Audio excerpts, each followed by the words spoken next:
We have another event you'll want to mark your calendar for. It is next month and it's called Sound the Alarm. The Red Cross and other partners installing 50,000 smoke alarms. We have two guests in the studio, Michael Brown and Matthew Burton, to talk more about it.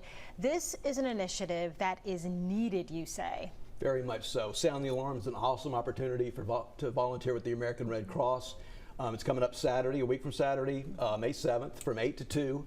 And it spotlights our home fire protection program, which is a program where the volunteers go into the community, go into an at-risk neighborhood. Each team goes into a house that needs smoke detectors. They split up into two teams. One team installs the smoke detectors, and one team sits down with the family, talks to them about an escape plan, a 2-minute plan, where to meet outside the house so the parents know that everybody's out of the house. And we're going to continue that. So after Saturday, we're going to continue the home fire protection program into Baldwin County, into Washington County, meet with the fire departments, and canvass the area, find out the at-risk neighborhoods, who needs the smoke detectors, and then we install those smoke detectors. Yeah. We lose 7 people a day to home fires, and all the people that in home fires, it's more than all the natural disasters combined. So it's a really important program.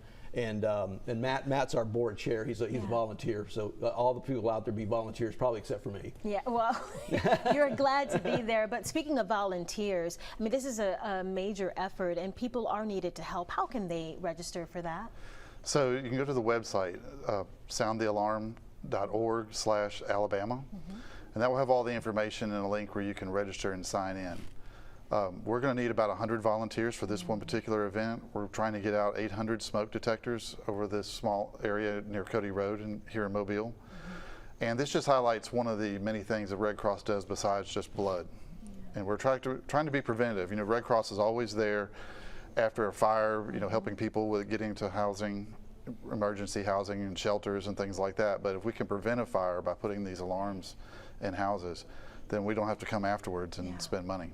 You know, you mentioned how you sit down with the families and you talk to them about having an escape plan. What's some of the feedback that you've received from them? Like, what are they most shocked about not knowing when you're out there? Well, just having smoke detectors to begin with. It's amazing how many homes don't have them. And 2 out of the 3 people that die in fires die because they don't have functioning smoke detectors. They also don't understand that it's 2 minutes you have to get out of the house typically. So you need 2 different ways to get out of each room.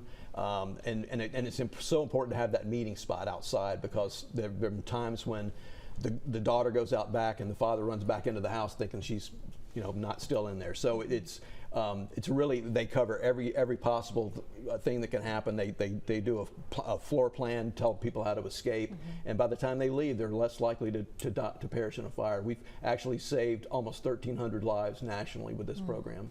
All right. Well, we appreciate your time and coming by to talk about this. And volunteer, you say? That's right. Absolutely. Can't be done without the volunteers. American Red Cross is all about volunteerism, and it takes all of us. All right.